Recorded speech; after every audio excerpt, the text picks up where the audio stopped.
आपल्या देशातील 75% लोकसंख्या अशा लाखो खेड्यातून विखुरलेली आहे. अर्थात यातील 80% लोकसंख्या शेतीवर उपजीविकेसाठी अवलंबून असते. आणि आपल्या सगळ्यांना माहिती आहे की ही शेती पावसाच्या भरवशावर तशी आदबट्ट्याचीच ठरते. त्यामुळं शेतकऱ्यांना उपजीविकेचं दुसरं साधन शोधावं लागतं आणि त्यांचा ओघ मग शहरांकडे सुरू होतो.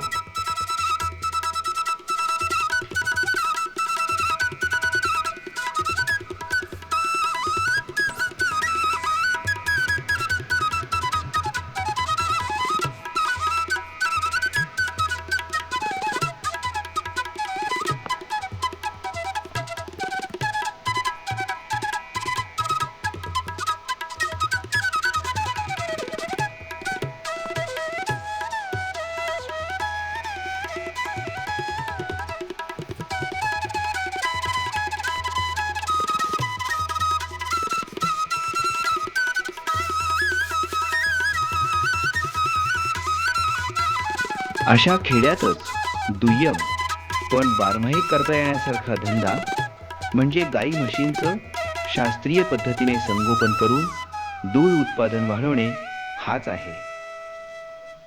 पण देशातली 80% जनावरं ही आपण समोर बघतो आहोत या देशी सदरात मोडणारी आहेत. त्यापासून दूध उत्पादन सुद्धा अगदीच नगण्य होतं.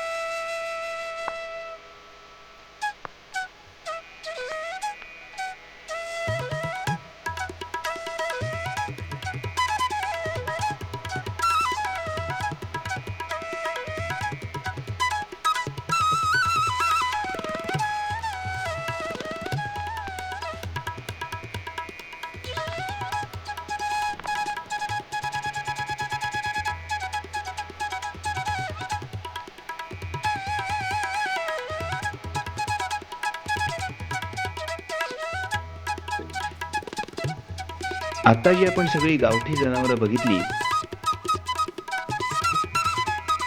त्या जनावरांपैकीच ही एक गावठी गाय.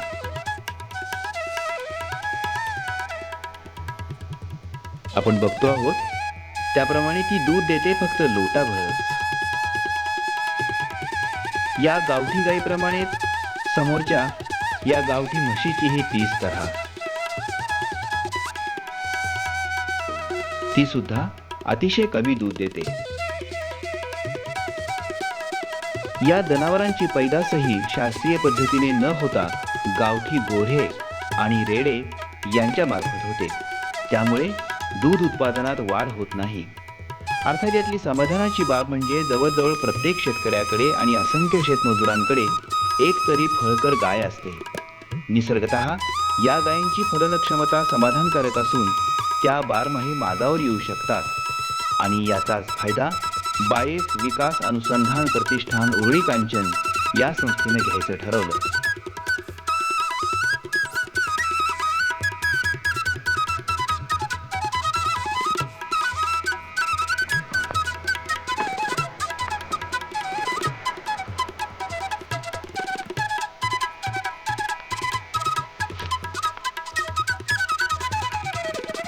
एकोणीसशे 67 साली स्थापन झालेल्या या संस्थेनं 1970 सालापासून अशा गावठी गायींच्या संकरीकरणाचा कार्यक्रम ग्रामीण महाराष्ट्रामध्ये राबवायला सुरुवात केली. देशात प्रथमच विलायती सिद्ध वळूंच्या गोठवलेल्या वीर्यांचा वापर या केंद्रामार्फत सुरू केला.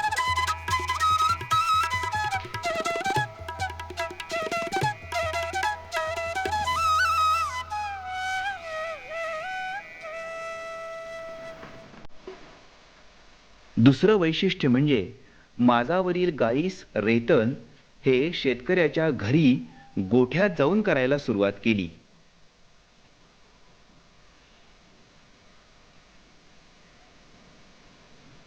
आणि हाही प्रयोग देशात प्रथमच यशस्वीपणे सुरू केला.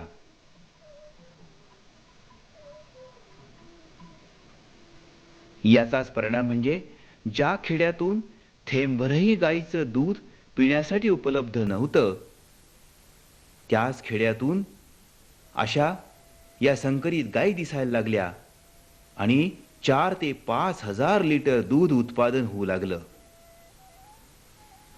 गावातच शेतकऱ्यांना जोडधंदा मिळून सर्वांनाच त्याचा फायदा व्हायला लागला. गेल्या 20 वर्षात संकरित गोपैदाशीचा प्रसार आणि प्रचार फार झपाट्यानं होऊन मोठ्या संख्येनं संकरित गायींची पैदास झाली. परंतु आजही देशातल्या एकूण दूध उत्पादनापैकी 60% जास्त दूध म्हशींपासून मिळतं. पण देशातल्या एकूण म्हशींची प्रचंड संख्या आणि त्यांचं दूध उत्पादन यांचं प्रमाण मात्र व्यस्तच आहे. आपण समोर बघतो आहोत तशा 80% म्हशी गावठी या सदरात मोडतात आणि त्यांचं रोजचं दूध उत्पादन गावठी गायींपेक्षा फार काही जास्त असत नाही.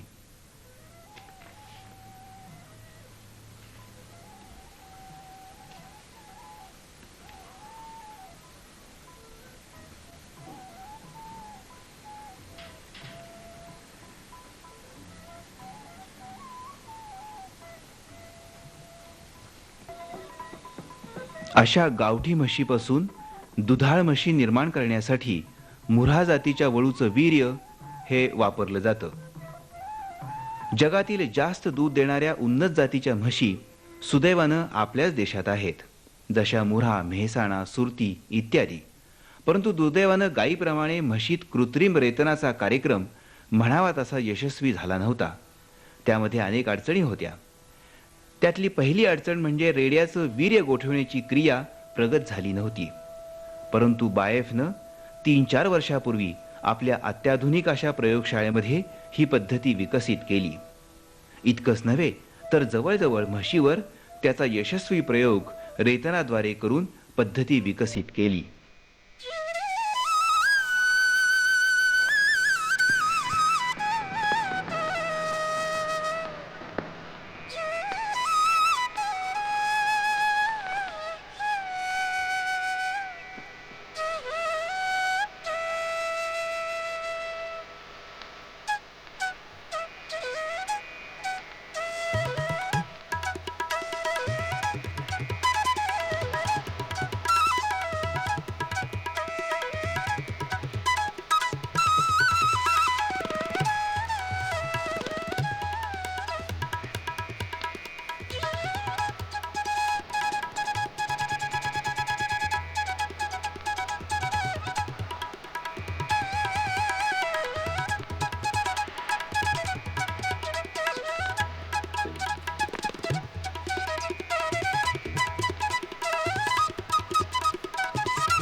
यातली दुसरी अडचण म्हणजे म्हशीतील माजाची लक्षणे ओळखणे ही होय.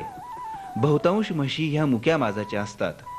त्या गायींप्रमाणे एकमेकींवर उडत नाहीत, मोठ्याने हंबरत नाहीत आणि सहसा सोटही टाकत नाहीत. म्हशीतील माजाची ही काही लक्षणं. माजातील म्हशीचं निरण सुजलेलं दिसतं. काहीमध्ये निरणाचा रंग जास्त गडद काळा आणि तेलकट दिसतो. निरणाच्या तोंडावर थोडीशी पोकळी तयार होते आणि त्यावरील सुरकुत्या उथळ होतात. निरणाची आंतरत्वचा लाल ओलसर आणि चमकदार दिसते. माजावरील म्हैस वारंवार थोडी थोडी लघवी टाकते. त्यामुळे काही म्हशीत निरणाच्या खाली लघवी वाळल्यानं क्षाराचे पांढरे पिवळट डाग दिसतात. पाठीवर हलकीशी थाप मारली असता विशिष्ट पद्धतीने ती शेपटी उंचावते. डोळ्यातला फिरणारा पडदा आणि कडा लाल होते. गावठी म्हशी बऱ्याचदा पान्हा चोरतात. त्यामुळे सड आणि कास टाथरलेली दिसते. अर्थात ही सर्व लक्षणं एकाच म्हशीत आढळणं तसं अवघडच. म्हणून इथं सुद्धा नवीन शास्त्राचा उपयोग करून एकाच दिवशी अनेक म्हशी माजावर आणून त्यांचा अभ्यास करण्यासाठी आणि लक्षणं शेतकऱ्यांना आणि तंत्रज्ञांना दाखवण्यासाठी माजाचं नियमन केलं.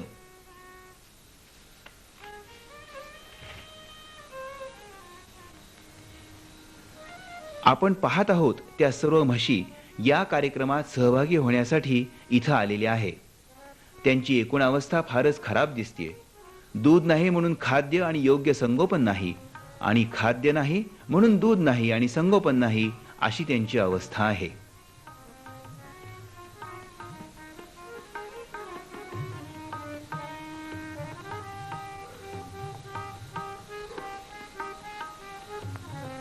माजाच्या नियंत्रणाच्या 2 पद्धती आपण वापरणार आहोत.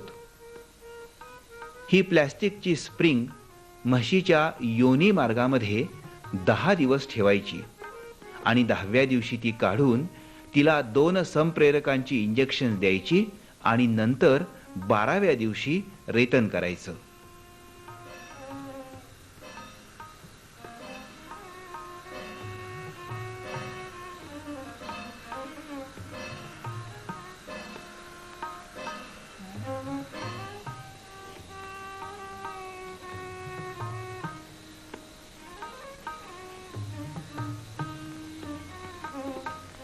दुसऱ्या पद्धतीमध्ये ही गोळी जी दिसते आहे ती पुढे म्हशीच्या कानाच्या पाळीमध्ये घालायची आहे. त्याची तयारी चालू झालेली आहे. कानाच्या पाळीमधील कातडीखाली ही गोळी 10 दिवस ठेवायची आणि 10व्या दिवशी गोळी काढून आता सांगितल्याप्रमाणे 2 संप्रेरकांची इंजेक्शन द्यायची आणि 12व्या दिवशी रेतन करायचं. माजाच्या नियमनासाठी गाई म्हशी कोणत्या निवडाल?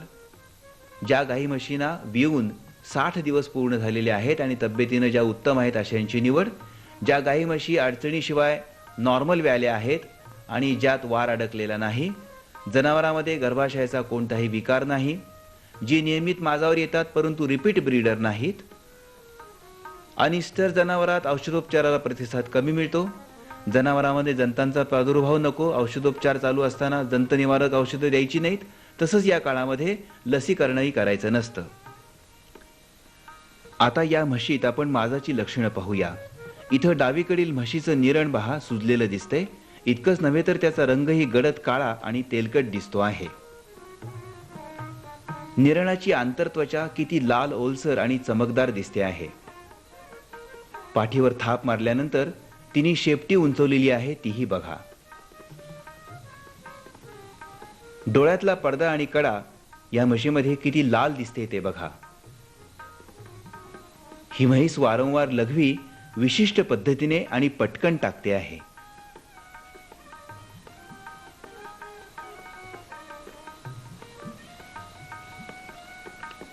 आणि तिचीच कास आणि सडही ताठरलेले दिसत आहेत.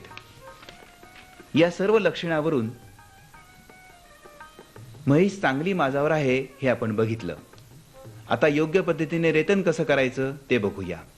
वीर्याचा कंटेनर आणि मोटारसायकल सावलीमध्ये सुरक्षित लावा. म्हैस माजावर असल्याची खात्री पटल्यानं थर्मासमध्ये 40 अंश तापमानाचं पाणी घ्या. ज्या कॅनिस्टर मधून वीर्यकांडी काढायची तो कॅनिस्टर कंटेनरच्या तोंडाचं आतपर्यंत उचला आणि एक वीर्यकांडी चिमट्यानं काढून तिला हलकासा झटका देऊन नंतर ती थर्मासमध्ये पाण्यात पूर्ण सोडा. ही कांडी पाण्यामध्ये सुमारे अर्धा मिनिट ठेवा.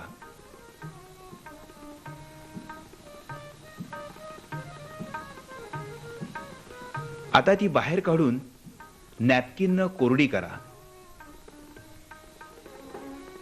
आणि नंतर एका टोकाला धरून एक हलकासा झटका तिला द्या, म्हणजे काडीतील सर्व वीर्य एकत्र येऊन वर हवा राहील. ही कांडी सरळ डोळ्यासमोर धरून धारदार कात्रीने समांतर कापा. कापलेल्या तोंडा करून ही कांडी प्लॅस्टिक शीथमध्ये गनच्या सहाय्याने सरकवून पुढच्या निमुळत्या तोंडाला चिकटवून अगदी घट्ट बसवा.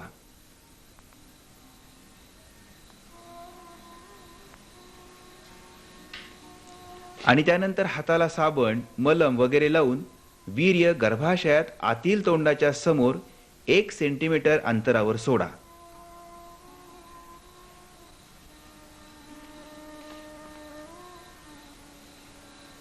ही सर्व क्रिया वीर्य कांडी काढून रेतन करेपर्यंत जास्तीत जास्त 4-5 मिनिटात पूर्ण व्हायला हवी.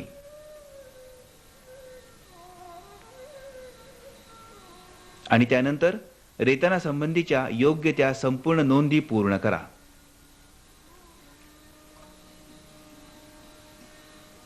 बाईफनं गेल्या 2-3 वर्षापासून गायींप्रमाणेच म्हशीतही कृत्रिम रेतनाचा कार्यक्रम मोठ्या प्रमाणावर आपल्या 500हून अधिक पैदास केंद्राच्या मार्फत सुरू केला आहे. या कार्यक्रमामध्ये मुर्हा, सुरती या उन्नत जातींच्या रेड्यांचं वीर्य वापरून पैदास केली जाते.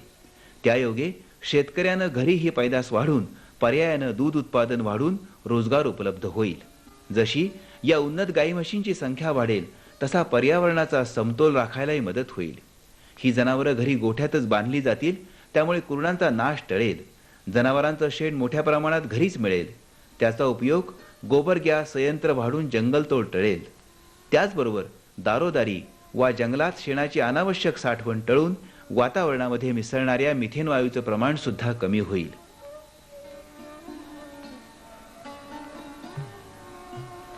अशा प्रकारे पर्यावरणाचाही समतोल राहून या उन्नत जातीच्या गाई म्हशींपासून भरपूर दूध उत्पादन होऊन शेतकरी खऱ्या अर्थाने सुखी होईल.